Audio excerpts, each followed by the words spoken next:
ನಮಸ್ಕಾರ, ಕನ್ನಡ ಒನ್ ನ್ಯೂಸ್ಗೆ ಸ್ವಾಗತ. ನಾನು ನಿಶ್ಮಾ ಇರ್ಷಾದ್. ಡಿಕೆ ಶಿವಕುಮಾರ್ ಅವರು ಮುಖ್ಯಮಂತ್ರಿಯಾಗಿ ಸಚಿವ ಸಂಪುಟದ ಯುಗ ಆರಂಭ ಏನೋ ಆಯಿತು. ಇಡೀ ರಾಜ್ಯದ ಜನತೆ ಹೊಸ ಸರ್ಕಾರದ ಆಡಳಿತ ವೈಖರಿ ನೋಡೋದಕ್ಕೆ ಕುತೂಹಲದಿಂದ ಕಾಯ್ತಾ ಇದ್ರು. ಆದ್ರೆ ಅಧಿಕಾರ ವಹಿಸಿಕೊಂಡ ಬೆನ್ನಲ್ಲೇ ಸಚಿವ ಸಂಪುಟಕ್ಕೆ ಭಾರೀ ಬಾಂಬ್ ಒಂದು ಬಿದ್ದಿದೆ. ಹೌದು, ಖಾತೆ ಹಂಚಿಕೆಯ ಕಿಚ್ಚು ಈಗ ಇಡೀ ಕಾಂಗ್ರೆಸ್ ಪಾಳೆಯವನ್ನ ದಹಿಸೋದಕ್ಕೆ ಶುರು ಮಾಡಿದೆ. ರಾಜ್ಯ ಸಚಿವ ಸಂಪುಟದಲ್ಲಿ ಖಾತೆ ಹಂಚಿಕೆಯ ಬೆನ್ನಲ್ಲೇ ಭಾರಿ ಒಂದು ಸ್ಫೋಟ ಸಂಭವಿಸಿದೆ ಅಂತಾನೆ ಹೇಳ್ಬಹುದು. ಕಾಂಗ್ರೆಸ್ ಪಕ್ಷದ ಅತ್ಯಂತ ಹಿರಿಯ ನಾಯಕ, ಸತತ 8 ಬಾರಿ ಶಾಸಕರಾಗಿ ಆಯ್ಕೆಯಾಗಿರುವ ರಾಮಲಿಂಗಾರೆಡ್ಡಿ ಅವರು ತಮ್ಮ ಸಚಿವ ಸ್ಥಾನಕ್ಕೆ ದಿಢೀರ್ ಅಂತ ಹೇಳಿ ರಾಜೀನಾಮೆಯನ್ನ ನೀಡಿದ್ದಾರೆ. ತಮಗೆ ಸಿಗಬೇಕಾಗಿದ್ದ ಬೆಂಗಳೂರು ನಗರಾಭಿವೃದ್ಧಿ ಖಾತೆ ಕೈ ತಪ್ಪಿರೋದ್ರಿಂದಾಗಿ ತೀವ್ರ ಅಸಮಾಧಾನಗೊಂಡಿರುವ ಅವರು ಮುಖ್ಯಮಂತ್ರಿ ಡಿಕೆ ಶಿವಕುಮಾರ್ ವಿರುದ್ಧ ಬಹಿರಂಗವಾಗಿ ಒಂದು ಅಸಮಾಧಾನವನ್ನ ಹೊರಗೆ ಹಾಕಿದ್ದಾರೆ. ಮಾಧ್ಯಮಗಳ ಮುಂದೆ ತಮ್ಮ 53 ವರ್ಷಗಳ ಸುದೀರ್ಘ ರಾಜಕೀಯ ಪಯಣವನ್ನ ನೆನೆದು ಬೇಸರವನ್ನ ವ್ಯಕ್ತಪಡಿಸಿದ್ದ ರಾಮಲಿಂಗಾರೆಡ್ಡಿ, ನಾನು 1973ರಲ್ಲಿ ವಿದ್ಯಾರ್ಥಿ ನಾಯಕನಾಗಿ ರಾಜಕೀಯಕ್ಕೆ ಬಂದವನು.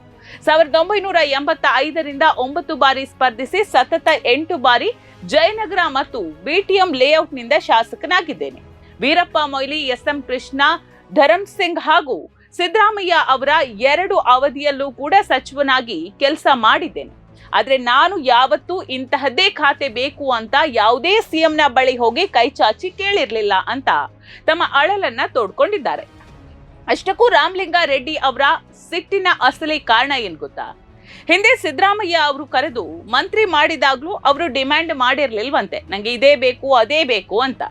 ಆಗ ಸ್ವತಃ ಡಿಕೆ ಶಿವಕುಮಾರ್ ಮತ್ತು ಡಿಕೆ ಸುರೇಶ್ ಅವರ ಮನೆಗೆ ಬಂದು, ನಾನು ಮುಖ್ಯಮಂತ್ರಿ ಆದ ಮೇಲೆ ನಿಮಗೆ ಬೆಂಗಳೂರು ನಗರಾಭಿವೃದ್ಧಿ ಖಾತೆ ನೀಡ್ತೀನಿ ಅನ್ನುವಂತಹ ಒಂದು ಮಾತನ್ನ ಕೊಟ್ಟಿದ್ರಂತೆ. ಆದ್ರೆ ಈಗ ಸಿಎಂ ಆದ ಮೇಲೆ ಡಿಕೆಶಿ ಕೊಟ್ಟ ಮಾತನ್ನ ಗಾಳಿಗೆ ತೂರಿದ್ದಾರೆ ಅನ್ನೋದು ರೆಡ್ಡಿ ಅವರ ಆರೋಪ.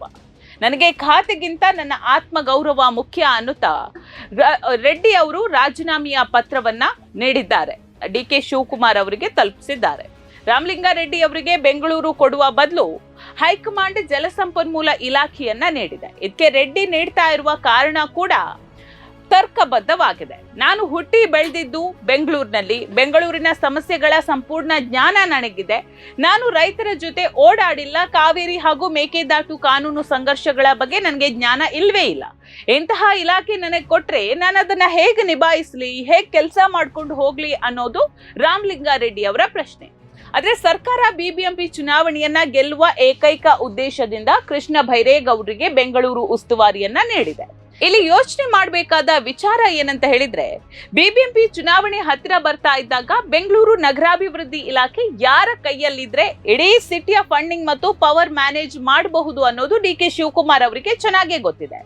ಆದ್ರೆ ಹಿರಿಯ ನಾಯಕ ರಾಮಲಿಂಗಾರೆಡ್ಡಿ ಅವರನ್ನ ಸೈಡ್ ಲೈನ್ ಮಾಡಿ ಕೃಷ್ಣ ಬೈರೇಗೌಡರನ್ನ ಮುಂದೆ ತಂದಿರೋದ್ರ ಹಿಂದೆ ಬೆಂಗಳೂರಿನ ರಿಯಲ್ ಎಸ್ಟೇಟ್ ಮತ್ತು ಬಿಲ್ಡರ್ಸ್ ಲಾಬಿಯ ಪವರ್ ಗೇಮ್ ಅಡಗಿದೆಯಾ ಅನ್ನುವಂತಹ ಒಂದು ಗಂಭೀರ ಪ್ರಶ್ನೆ ಈಗ ಸಾರ್ವಜನಿಕ ವಲಯದಲ್ಲಿ ಮೂಡಿದೆ. ಇತ್ತ ರಾಮಲಿಂಗಾರೆಡ್ಡಿ ಬಾಂಬ್ ಸಿಡಿಸಿದ ಬೆನ್ನಲ್ಲೇ ಮತ್ತೊಬ್ಬ ಹಿರಿಯ ನಾಯಕ ಹಾಗೂ ಆಹಾರ ಸಚಿವ ಕೆಎಚ್ ಮುನಿಯಪ್ಪ ಅವರು ಅಸಮಾಧಾನವನ್ನ ಹೊರಹಾಕಿದ್ದಾರೆ. ಅಂದ್ರೆ 8 ಬಾರಿ ಸಂಸತ್ತಿನಲ್ಲಿ ಆಯ್ಕೆಯಾಗಿರುವ ಮುನಿಯಪ್ಪ ಅವರು ಖಾತೆ ಹಂಚಿಕೆ ಮಾಡುವಾಗ ಪಕ್ಷದಲ್ಲಿ ಸೀನಿಯಾರಿಟಿಯನ್ನ ಸಂಪೂರ್ಣವಾಗಿ ಕಡೆಗಣಿಸಲಾಗಿದೆ. ಸಮತೋಲನ ಕಾಯ್ದುಕೊಳ್ಳುವಲ್ಲಿ ಹೊಸ ಸರ್ಕಾರ ಸಂಪೂರ್ಣವಾಗಿ ವಿಫಲವಾಗಿದೆ.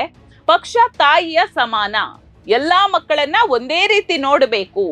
ಈಗಿರುವ ಆಹಾರ ಇಲಾಖೆ ನನಗೆ ಸಮಾಧಾನ ತಂದಿಲ್ಲ ಅಂತ ನೇರವಾಗಿ ಕಿಡಿಕಾರಿದ್ದಾರೆ. ಮುನಿಯಪ್ಪ ಅವರ ವಾದವನ್ನ ಕೂಡ ನಾವಿಲ್ಲಿ ಹಗುರವಾಗಿ ಪರಿಗಣಿಸುವಂತಿಲ್ಲ. ಯಾಕಂತ ಹೇಳಿದ್ರೆ ಇದೇ ಪರಿಸ್ಥಿತಿ ಮುಂದುವರೆದ್ರೆ ಮುಂದೆ 2028ರ ವಿಧಾನಸಭಾ ಚುನಾವಣೆಯಲ್ಲಿ ಕಾಂಗ್ರೆಸ್ ಪಕ್ಷಕ್ಕೆ ಭಾರಿ ಕಷ್ಟ ಆಗಲಿದೆ, ಅಧಿಕಾರಕ್ಕೆ ಬರೋದೇ ಡೌಟ್ ಅಂತ ಹೇಳಿ ಮುನಿಯಪ್ಪ ಅವರು ಹೇಳಿದ್ದಾರೆ. ಹೀಗೆ ಬಹಿರಂಗವಾಗಿ ಅವರು ಎಚ್ಚರಿಕೆಯನ್ನ ಕೂಡ ಕೊಟ್ಟಿದ್ದಾರೆ ಹೈಕಮಾಂಡ್ಗೆ. ಸದ್ಯ ಹಿರಿಯ ಸಚಿವರೊಬ್ಬರು ಸರ್ಕಾರದ ಆರಂಭದಲ್ಲೇ ಇಂತಹ ಭವಿಷ್ಯ ನುಡಿದಿರೋದು ಸಿಎಂ ಡಿಕೆ ಶಿವಕುಮಾರ್ ಅವರಿಗೆ ದೊಡ್ಡ ತಲೆನೋವಾಗಿ ಪರಿಣಮಿಸಿದೆ ಅಂತಾನೆ ಹೇಳ್ಬೋದು. ಇಷ್ಟಕ್ಕೆ ಈ ಅಸಮಾಧಾನ ನಿಲ್ಲೋದಿಲ್ಲ ಸ್ನೇಹಿತರೆ. ಸಂಪುಟದ ಮತ್ತೊಬ್ಬ ಪ್ರಭಾವಿ ನಾಯಕ ಸತೀಶ್ ಜಾರಕಿಹೊಳಿ ಅವರ ಪ್ರತಿಯೊಂದು ನಡೆ ಕೂಡ ಈಗ ನಿಗೂಢ ಆಗಿದೆ. ಆರಂಭದಲ್ಲಿ ಸಿಎಂ ರೇಸ್, ಆಮೇಲೆ ಡಿಸಿಎಂ ರೇಸ್, ಕೊನೆಗೆ ಕೆಪಿಸಿಸಿ ಅಧ್ಯಕ್ಷ ಸ್ಥಾನ ಜೊತೆಗೆ ಸಚಿವ ಸ್ಥಾನ ಕೇಳಿದ್ದ ಜಾರಕಿಹೊಳಿ ಅವರಿಗೆ ಹೈಕಮಾಂಡ್ ಕೊಟ್ಟಿದ್ದು ಮಾತ್ರ ಕೇವಲ ಲೋಕೋಪಯೋಗಿ ಇಲಾಖೆ. ಒಬ್ಬರಿಗೆ ಒಂದೇ ಹುದ್ದೆ ಅನ್ನುವ ನಿಯಮದಡಿ ಅವರನ್ನ ಕೇವಲ ಸಚಿವ ಸ್ಥಾನಕ್ಕೆ ಸೀಮಿತಗೊಳಿಸಲಾಗಿದೆ. ಆದ್ರೆ ಈ ಹಿಂದೆ ಡಿಕೆ ಶಿವಕುಮಾರ್ ಅವರು ಕೆಪಿಸಿಸಿ ಅಧ್ಯಕ್ಷರೂ ಆಗಿದ್ರು, ಜೊತೆಗೆ ಉಪಮುಖ್ಯಮಂತ್ರಿಯೂ ಆಗಿದ್ರು. ಮಲ್ಲಿಕಾರ್ಜುನ್ ಖರ್ಗೆ ಅವರಿಗೂ ಇಂತಹದ್ದೇ ವಿನಾಯಿತಿ ಇತ್ತು.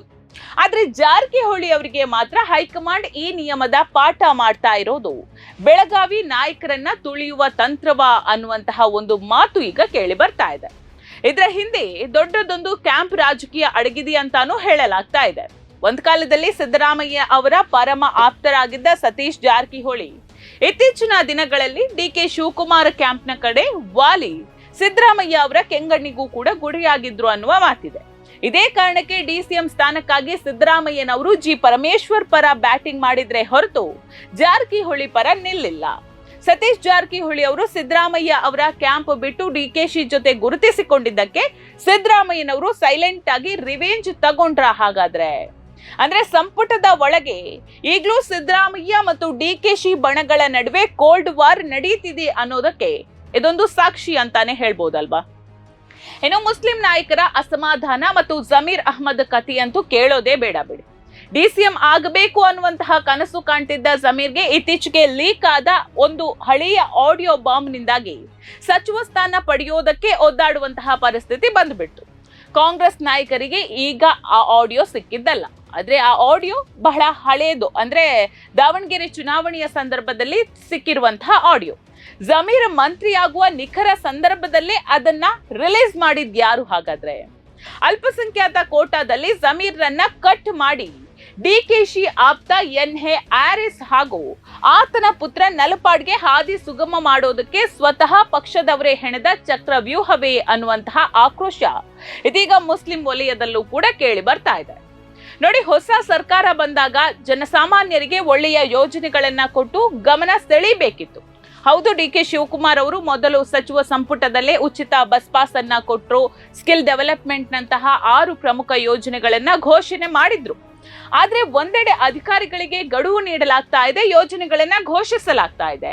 ಮತ್ತೊಂದ್ ಕಡೆ ಇಲಾಖೆ ಮುನ್ನಡೆಸಬೇಕಾದ ಸಚಿವರೇ ರಾಜೀನಾಮೆ ಹಿಡಿದು ತಿರುಗ್ತಾ ಇದ್ರೆ ಅಧಿಕಾರಿಗಳು ಯಾರ ಮಾತು ಕೇಳಬೇಕು? ಹೊಸ ಸರ್ಕಾರದ ಗ್ಯಾರಂಟಿ ಮತ್ತು ಯೋಜನೆಗಳು ಮೊದಲ ದಿನವೇ ಹಳಿ ತಪ್ಪುವ ಆತಂಕ ಎದುರಾಗಿದೆ. ಈಗ ಕೇವಲ 13 ಸೀಟುಗಳ ಹಂಚಿಕೆಯಲ್ಲೇ ಇಷ್ಟೊಂದು ದೊಡ್ಡ ಮಟ್ಟದ ಮನಸ್ತಾಪ ಬಂಡಾಯ ಆರಂಭವಾಗಿದೆ ಅಂದ್ರೆ ಇದು ಇಡೀ ಸರ್ಕಾರಕ್ಕೆ ಒಂದು ದೊಡ್ಡ ಎಚ್ಚರಿಕೆಯ ಗಂಟೆ ಅಂತಾನೆ ಹೇಳ್ಬೋದು. ಅಂದ್ರೆ ಇನ್ನೂ 20ಕ್ಕೂ ಹೆಚ್ಚು ಸಚಿವ ಆಕಾಂಕ್ಷಿಗಳಿದ್ದಾರೆ, ಸಚಿವ ಸ್ಥಾನಗಳು ಬಾಕಿ ಇದೆ. ಕೇವಲ ಮೊದಲ ಪಟ್ಟಿಗೆ ಈ ರೇಂಜ್ಗೆ ಆಟ ಶುರುವಾದ್ರೆ ಇನ್ನು ಮುಂದಿನ ದಿನದಲ್ಲಿ 2ನೇ ಪಟ್ಟಿ ಬಿಡುಗಡೆಯಾದ್ರೆ ಇವರೆಲ್ಲರ ಕತಿ ಏನಾಗಬಹುದು ಹಾಗಾದ್ರೆ? ಆಗ ಯಾವ ಮಟ್ಟದ ಬಂಡಾಯ ಏಳ್ಬಹುದು ಅನ್ನೋದನ್ನ ಊಹಿಸಿಕೊಳ್ಳೋದಕ್ಕೂ ಕೂಡ ಸಾಧ್ಯ ಆಗ್ತಾ ಇಲ್ಲ. ಅಧಿಕಾರ ಹಿಡಿದ 2ನೇ ದಿನಕ್ಕೆ ಹಿರಿಯ ನಾಯಕರು ಸಚಿವ ಸ್ಥಾನಕ್ಕೆ ರಾಜೀನಾಮೆ ನೀಡ್ತಿದ್ದಾರೆ, ಬಹಿರಂಗವಾಗಿ ಸರ್ಕಾರದ ವಿರುದ್ಧ ಹೇಳಿಕೆ ನೀಡ್ತಿದ್ದಾರೆ ಅಂತ ಹೇಳಿದ್ರೆ ಪ್ರತಿಪಕ್ಷಗಳಾದ ಬಿಜೆಪಿ ಮತ್ತು ಜೆಡಿಎಸ್ಗೆ ಇದಕ್ಕಿಂತ ಒಂದು ದೊಡ್ಡ ಅಸ್ತ್ರ ಬೇರೆ ಬೇಕಾ ಹೇಳಿ? ಅಧಿಕಾರಕ್ಕಾಗಿ ಕಿತ್ತಾಡುವ ಇವರಿಂದ ಜನ ಕಲ್ಯಾಣ ಸಾಧ್ಯವೇ ಅಂತ ಹೇಳಿ ಪ್ರತಿಪಕ್ಷಗಳು ಈಗಾಗಲೇ ಟೀಕಾಸ್ತ್ರವನ್ನ ಸಿದ್ಧಪಡಿಸಿಕೊಳ್ತಾ ಇದೆ. ಸದ್ಯದ ಹೈಡ್ರಾಮಕ್ಕೆ ಬ್ರೇಕ್ ಹಾಕೋದಕ್ಕೆ ಮಾಜಿ ಸಿಎಂ ಸಿದ್ದರಾಮಯ್ಯ ಸ್ವತಃ ರಾಮಲಿಂಗಾರೆಡ್ಡಿಯ ಮನವೊಲಿಸೋದಕ್ಕೆ ಕಣಕ್ಕೆ ಇಳಿದಿದ್ದಾರೆ. ಇಡೀ ರಾಜ್ಯದಲ್ಲಿ ಟ್ರಬಲ್ ಶೂಟರ್ ಬಂಡೆ ಅಂತಾನೆ ಹೆಸರುವಾಸಿಯಾಗಿರುವಂತಹ ಡಿಕೆ ಶಿವಕುಮಾರ್ ಅವರಿಗೆ ಅವರದ್ದೇ ಪಕ್ಷದ ನಾಯಕರು ಈಗ ಬಿಗ್ ಟ್ರಬಲ್ ಅನ್ನ ಕೊಟ್ಟಿದ್ದಾರೆ. ಹಾಗಾದ್ರೆ ಸ್ನೇಹಿತರೆ, ತಮ್ಮದೇ ಸರ್ಕಾರದ ವಿರುದ್ಧ ಎದ್ದಿರುವ ಈ ಭಾರೀ ಬಂಡಾಯವನ್ನ ಶಮನಗೊಳಿಸಲು ಟ್ರಬಲ್ ಶೂಟರ್ ಡಿಕೆಶಿ ಯಶಸ್ವಿ ಆಗ್ತಾರಾ ಅಥವಾ ಈ ಖಾತೆ ಯುದ್ಧ ಡಿಕೆಶಿ ಸರ್ಕಾರಕ್ಕೆ ಕಂಟಕ ತರುತ್ತಾ ಅನ್ನೋದನ್ನ ಕಾದು ನೋಡ್ಲೇಬೇಕಾಗಿದೆ. ನೋಡ್ತಾ ಇರಿ ಸಮ ಸಮಾಜಕ್ಕಾಗಿ ಕನ್ನಡವ ನ್ಯೂಸ್. ನಮಸ್ಕಾರ.